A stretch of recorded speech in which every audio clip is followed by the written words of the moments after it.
Muito boa noite, é com muita alegria e com muita proximidade que hoje nós começamos este programa de direção espiritual. Eu me lembro que essa música foi feita, tanto é que eu estou velhinho, né? Não sei mais a letra de cor. Quando o Diego me convidou para cantar a música aqui hoje, ele que me falou: padre, vamos cantar aquela música. Essa música é antiga. Nasceu justamente da minha contemplação. Recordo-me como se fosse hoje. Eu nem era padre ainda.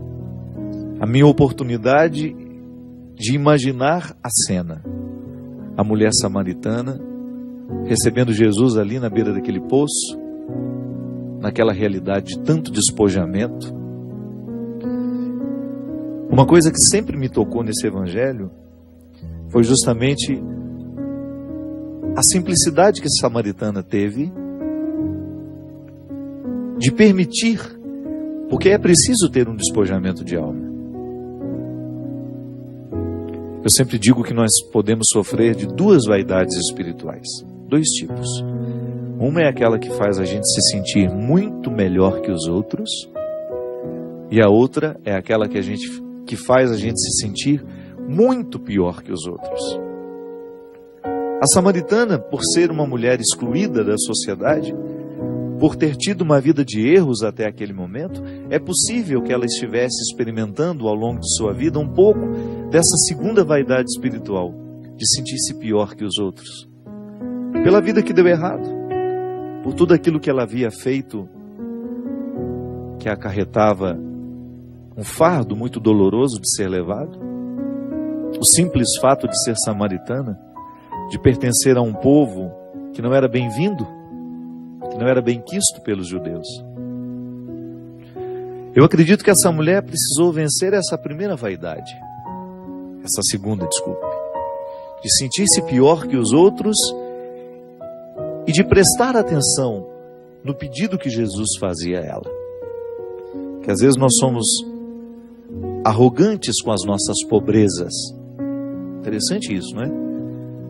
Você já deve ter encontrado muita gente arrogante com as suas grandezas.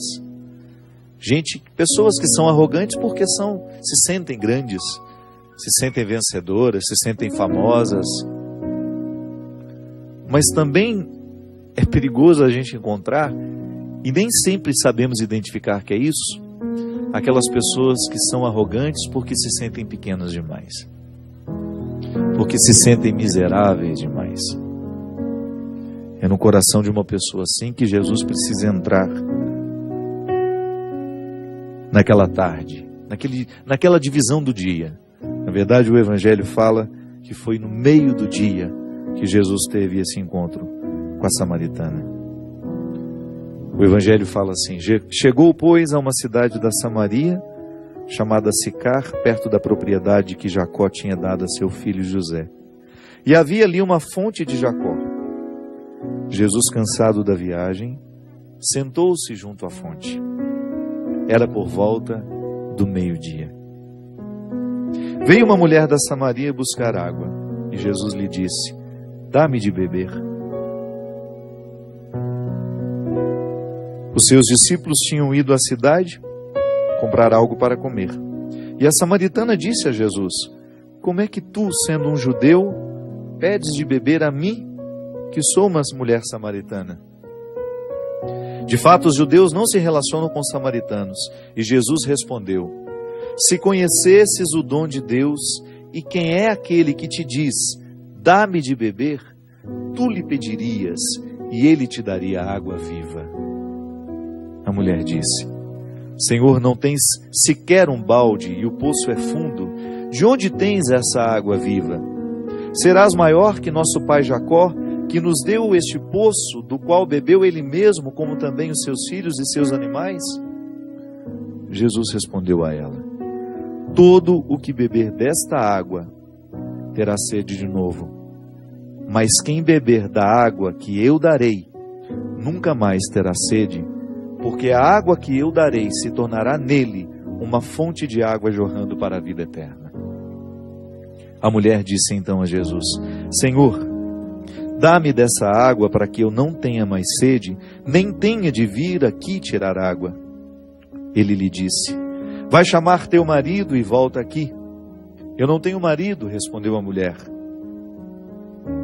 Ao que Jesus retrucou: disseste bem que não tens marido.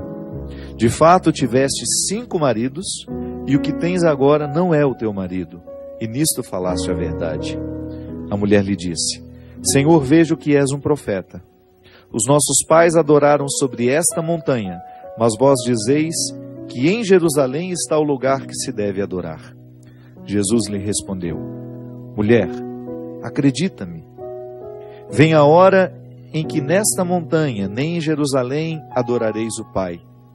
Vós adorais o que não conheceis, nós adoramos o que conhecemos, pois a salvação vem dos judeus.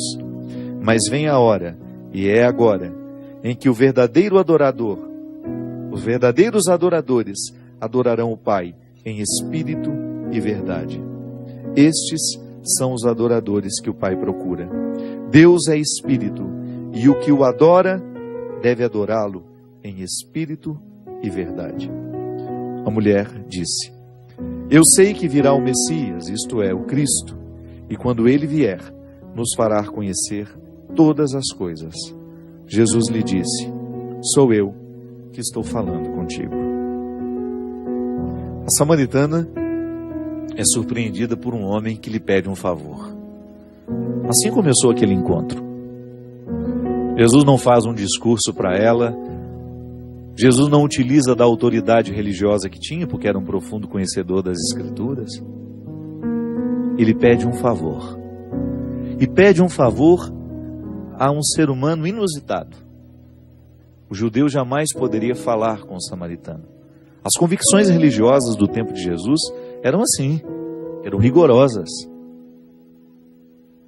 Plantavam naturalmente essa convicção no coração de que eu tinha, por ser judeu, o direito de desprezar o outro que estava numa classe que eu considerava, que o meu contexto religioso considerava desfavorável. Era uma outra raça, era impuro. Aquela mulher era uma mulher impura. Jesus pede um favor a ela. E inicia com aquela mulher um processo terapêutico que vai arrancando dela todas as raízes que o erro havia deixado. Pelo poder da palavra, minha gente. Olha como isso é fascinante. O primeiro gesto que Jesus realiza para transformar a vida daquela mulher foi pedindo-lhe um copo d'água.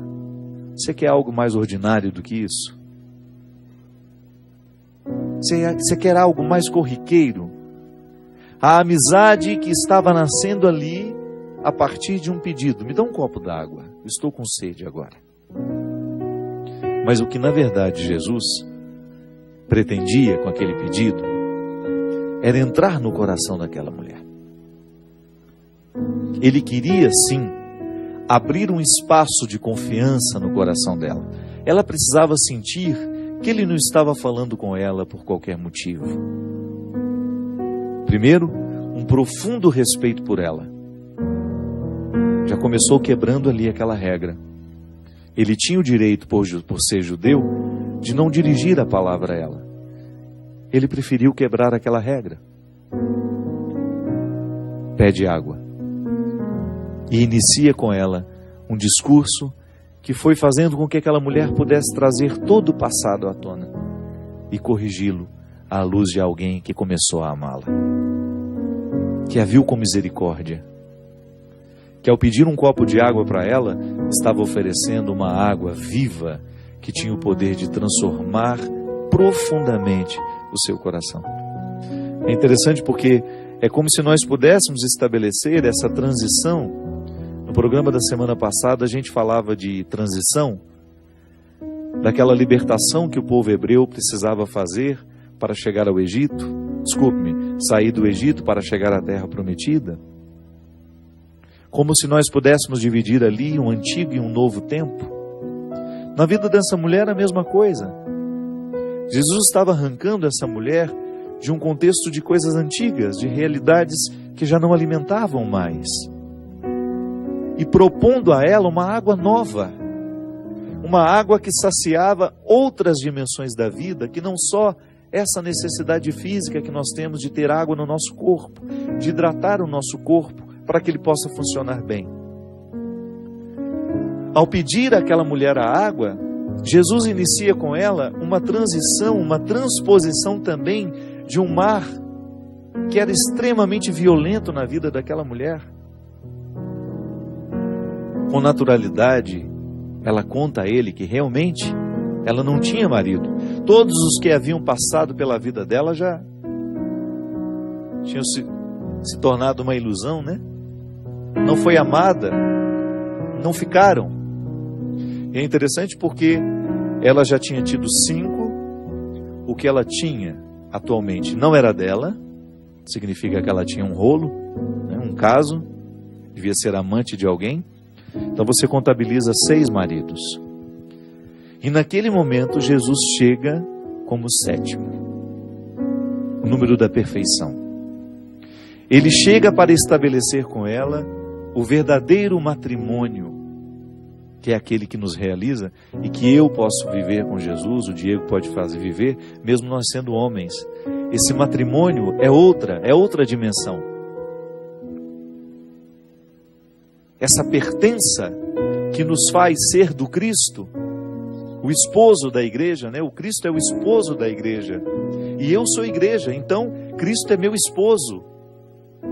Nós estamos falando de uma relação de amizade, de profunda comunhão, não esse casamento que tem toda a vida sexual contemplada, não estamos falando disso não. É uma dimensão mística dessa pertença.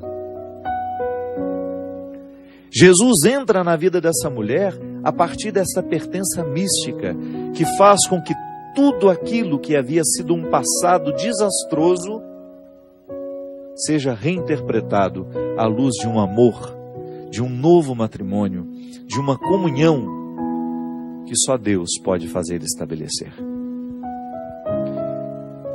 E também este encontro acontece na metade do dia, como se o evangelista quisesse nos mostrar que até então tudo aquilo que havia sido desastroso até o meio-dia, com a chegada do Cristo, com essa água viva que Ele oferece a essa mulher, torna-se novo.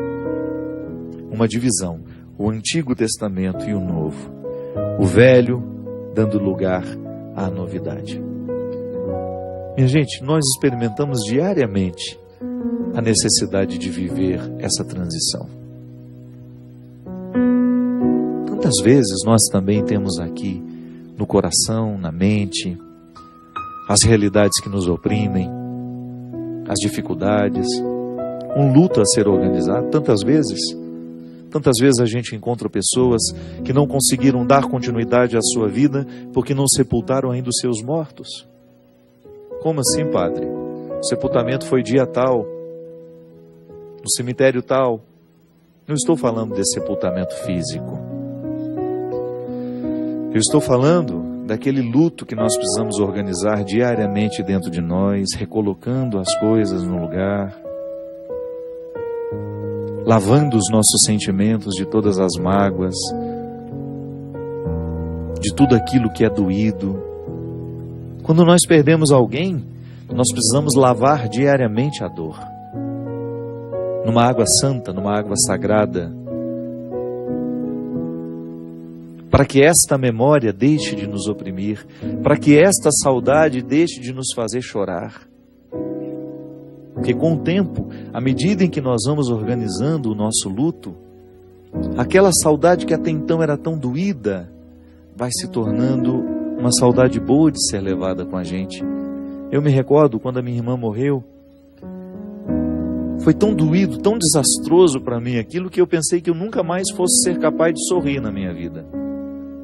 E durante muito tempo eu não fui capaz de sorrir. Aí um belo dia, eu comecei a perceber que eu estava sendo tomado por uma leveza, que alguma coisa estava ficando diferente dentro de mim, e que aquilo não era um fruto de um esforço meu somente. Porque, é claro, eu tenho que arregimentar os recursos humanos para organizar o luto. Às vezes a gente precisa de uma terapia para nos ajudar a superar uma perda. Mas o terapeuta não pode fazer nada por nós se nós não fizermos o movimento do luto. E eu sinto que eu comecei a fazer isso. Comecei a me empenhar no meu dia a dia para ocupar a minha cabeça, para dar um rumo à minha vida e não ficar ali trancado dentro do meu quarto chorando a morte da minha irmã. Que é interessante isso, né? Quando o outro morre, a gente chora pelo outro, por tudo aquilo que ele deixará de ter, de viver. Mas depois chega um momento em que nós choramos por puro egoísmo. É porque nós temos pena de nós mesmos, da nossa solidão. A gente não suporta a nossa solidão, então a gente chora de pena. Você que perdeu uma pessoa que estava sofrendo muito nos seus últimos meses, no seu último ano de vida, a gente sabe que a morte é um alívio para esse sofrimento. E a coisa mais triste que tem é a gente ver uma pessoa que a gente ama sofrer. Mas mesmo assim, sabendo que agora ela não sofre mais, que ela agora descansou de toda aquela dor, que já não existe mais aquele incômodo do hospital, aquele sofrimento físico, a gente, por motivos que muitas vezes são estranhos a nós mesmos, continuamos chorando, continuamos lamentando. Quando a gente racionaliza, quando você pensa que o outro deixou de sofrer, que agora quem sofre é você, você começou a regimentar esse luto, a regimentar os instrumentais que lhe ajudarão a colocar esse luto no lugar certo. É o meio-dia da vida, é o meio-dia da dor, da perda, quando a gente começa a viver um processo de superação, porque a gente aceitou tomar a água do meio-dia. Essa água que Deus nos oferece diariamente, essa água pura que nos chega pela fé, que nos chega pela palavra, que nos chega pelos amigos, que nos chega pela música que a gente escuta, pelo livro que a gente lê. Essa palavra de Deus em nós a nos consolar, a nos impulsionar a atravessar este lugar difícil. Eu dei o exemplo do luto, da dor, da perda, mas pode ser também a traição. Quantos de nós, amargurados pela dor da traição, também precisamos organizar o luto, precisamos reinterpretar o valor da desilusão em nós. Toda vez que a gente se desilude com o outro, é muito cruel mesmo, é triste, é doído. Mas se você for pensar com mais profundidade, desça um pouco os degraus dessa desilusão. Não veja só a sala em que ela te colocou. Porque às vezes a desilusão nos coloca numa sala e a gente não percebe que tem uma mais embaixo. E se você ousa descobrir o degrau que te leva até essa embaixo, essa sala mais profunda, você vai ver que a desilusão é uma oportunidade muito feliz que a gente tem de ter contato com a realidade. Então tá bom, desiludido que eu estou, eu tenho a oportunidade de lidar o outro com mais realidade. Lidar com o outro com um pouco mais de realidade. Tudo isso é passo de mudança, de superação, de maturidade, que essa mulher viveu e que nós também precisamos viver diariamente. Essa mulher não teve medo de falar de si mesma. Por quê? Porque Jesus não começou com um discurso arrogante. Ao pedir a ela um favor, um copo de água, ele estabeleceu imediatamente com ela uma relação de confiança. Ele me pediu água. Significa que ele não é arrogante. Significa que ele acredita na possibilidade de eu lhe oferecer alguma coisa que seja boa. Ele não me acha tão desprezível assim. Ele olha para mim e consegue encontrar um valor em mim. Essa é a experiência que a samaritana faz de Jesus ao perceber que ele começa do jeito certo. Pede a ela um favor, pede a ela um copo d'água e começa a oferecer a ela todos os instrumentais necessários para recrutar o passado e dar um jeito nele.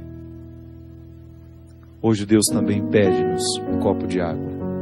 Estabelece com a gente uma relação de amizade para nos ajudar a dar um jeito nessa tarde que nos resta. Ele nos ajuda a olhar essa manhã que não foi muito feliz, que não foi muito favorável, e Ele nos permite dar um passo na direção de um crescimento. E nos permite adentrar uma estrada que poderá nos levar muito mais longe do que a gente imagina. Eu sempre gosto de dizer isso. Nós ainda não alcançamos quase nada do que podemos em nós mesmos. Estamos ainda no alpendre da casa. Se a gente pode dizer que nós somos uma casa, nós só estamos no alpendre. A gente ainda não adentrou a sala principal, os quartos, a cozinha, os subterrâneos. Por quê?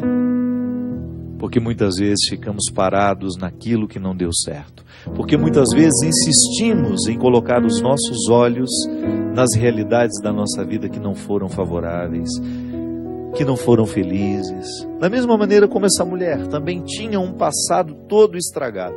Mas de repente, naquele momento, naquele meio-dia, naquela divisão do dia com a tarde, um favor lhe é pedido.